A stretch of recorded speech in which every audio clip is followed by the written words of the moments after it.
It's the end of the day with Ray. Hello, my friends. Well, today we're going to jump on that Sharp Interactive board. We're going to go through Office Depot's FY 2022 results. FY 2022 for Office Depot, well, they ended up the year with 980 stores still open, 58 less than the previous year. Office Depot, I asked a few folks what they thought about when they drove by an Office Depot store. The answers I got, well, they should scare the hell out of you, because the answers I got are not good for your aspirations to maintain as an ongoing concern. Here are the answers. Somebody said, well, Ray, if I drive by the store and it's open, but the parking lot's usually empty, I think to myself, when is this store going to close? Or I drive by a store that's already closed and I think to myself, there went another Blockbuster, there went another Sears, there went a company that couldn't maintain a continuous relevance. They're gone. Office Depot, those two things are not good for your aspirations. And you got to change that perception. And if you're honest with yourself, you would have to agree. There's a whole lot of merit to what I just said. I know that's tough to think about, but we got to change the perception of those retail locations, because without those retail locations, there is no Office Depot. You know that. You have to reinvent those retail locations. You know, over the last few months, you could drive in any city across the United States, and you'd see these pop-up H&R Block offices and strip centers all over the place, helping small businesses, helping individuals with their tax returns. Office Depot. Is there any way you can meet with a financial institution and say, we want you to house in our retail locations and offer financial services to our SMB customers? Get those SMB customers to fill up your parking lots, go in your stores, and provide services to them, give them some benefits? Office Depot, you have to reinvent those retail locations. The other thing I would suggest is when you do close a store, and you'll have to close some more of them, when you take that sign off that concrete wall, remember that the whole time it's been up there, well, it kept the paint clean behind the letters. And when you pull the letters off, it spells Office Depot, but without the sign. But when people drive by, they think to themselves, there went another Blockbuster, there went another Sears, there went a company that couldn't maintain a continuous relevance. Office Depot, don't let that be you. You've got to reinvent yourself in that retail space, and you've got to do it now. Because without the retail business, there is no Office Depot. I know that you broke the company up into 4 divisions and you got a lot of aspirations for a couple of things. I want to share my thoughts on that. But ladies and gentlemen at Office Depot, without the retail business, what do you really have? Let's jump on the Sharp board. I want to share my presentation. First thing I want to do is show you this. It's a 5-year snapshot of Office Depot stock, Yahoo Finance. Back in January of 2021, the stock took a 20% bump. People got excited. You know why they got excited? Because Staples said, Office Depot, we want to buy your retail business. And maybe the investors were thinking to themselves, boy, if those two got together, cleaned up the retail, they could own the space. Office Depot didn't want any part of that. Stock kind of hung around there. It went up between $5, $6, $7 a share. And then all of a sudden last year, what did Office Depot do? Well, they announced at Investors Day that they were going to buy back $1 billion of their shares. The stock kind of went up there. It's hovering around $49 a share right now. You know, I said this when I was talking about HP. If you're buying back your shares because you believe they're undervalued, that's probably one thing. If you're buying back your shares because you believe that your business has a deliverable that'll maintain relevance, that's another thing.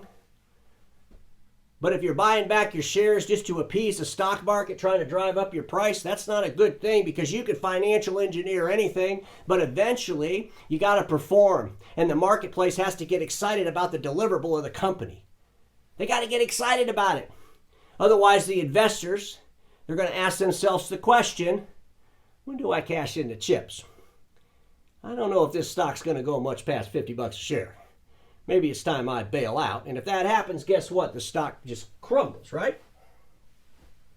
Let's look at the numbers. Office Depot Total Corporation, FY 2022 top line number was $8,491 million. They had a 3% operating profit of $243 million. They had a 6% EBITDA. On the surface, you think, well, Ray, that's pretty good. I mean, it's a retail location, office supplies. You know, people aren't really, buying from those stores like they were before, and that's kind of a good thing. Like I said, You could financial engineer, you could cut out a lot of costs, you could do some things, and all those things could be very beneficial for a short period of time. But eventually, the investment community has to get excited about the overall deliverable going into the marketplace. They got to be passionate about it, and they got to feel like, wow, this organization can maintain an ongoing relevance. Office Depot has 4 divisions. They got the Office Depot division, which is the retail. They got the Business Solutions Division group. They got this VAIR division, and they got this VARIS division. VARIS division is a software. VAIR division, well, I'm going to get into that a little bit, but I got to ask Office Depot a question before I go to the next slide. What are you doing? Because VAIR and VARIS don't really excite me, because if you believe that this is going to replace the retail business, I'm scared for you. Let me explain why I'm scared. So I pulled up the website. Let's start over here with VAIR. And when I read about VAIR and I look into VAIR, I start thinking about TD SYNNEX. TD SYNNEX is a $60 billion company. I start thinking about Ingram Micro. Ingram Micro is a $55 billion company. I start thinking about CDW, which is a $24 billion company. And then I think to myself, Office Depot, you're no TD SYNNEX. What are you trying to do? When I look at the revenue that's coming out of VAIR, what am I seeing? Well, most of that revenue that's coming out of that business division is supporting the retail and the business of Office Depot. Do you really believe you're going to be the next Ingram Micro or CDW or TD SYNNEX? How are you going to compete with 60 billion, 55 billion, and 24 billion? I don't want to, pop your balloon. I think you have to have aspirations. All businesses have to have aspirations, but you're not clearly defining how you're going to take this VAIR business and replace this retail business that apparently is going away because people drive by and see vacant stores all over the place, or people are questioning why there's no cars in the parking lot of the stores that are open. And when you're going into the marketplace, I know you get excited about these new things, but these new things are such a small part of your revenue, such a small part of your profit. So then the investors in the community has to think to themselves, well, are they going to try to be the next TD SYNNEX? And then when they start thinking that way, they're going to get a little bit scared for you. When I look at this VARIS software, first of all, it's just too small to even evaluate seriously. You need more time with it. I mean, it did $2 million worth of business in your fourth quarter, and it had an $18 million loss. So that's not, that's obviously you say in the financials that was the investment you had to make to get this thing up and running and stuff. But folks, these softwares, and it's software right now, people get nutty around software. Investments get nutty around software. But that doesn't mean the software is going to pan out to anything. It just means that people get nutty around software. I think about my friends in the print space. All these crazy-ass DCA tools flooding the market. They're going to be the next Facebook for DCA tools. But in all reality, what are they? They're just another software in an oversaturated marketplace that's going to go absolutely nowhere. I'm not saying that VARIS is going to go absolutely nowhere. But at the end of the day, where's it going to go to? You're an $8.5 billion company right now. They did $2 million last quarter at a loss of $18 million. Let's dig a little bit deeper. Folks, VAIR division, $1.5 billion a year in revenue, $375 million a quarter is what that boils down to. It's 1% of the operating profit. And I don't see where they're going to end up with that. We need to study it more, and I'm going to watch it close.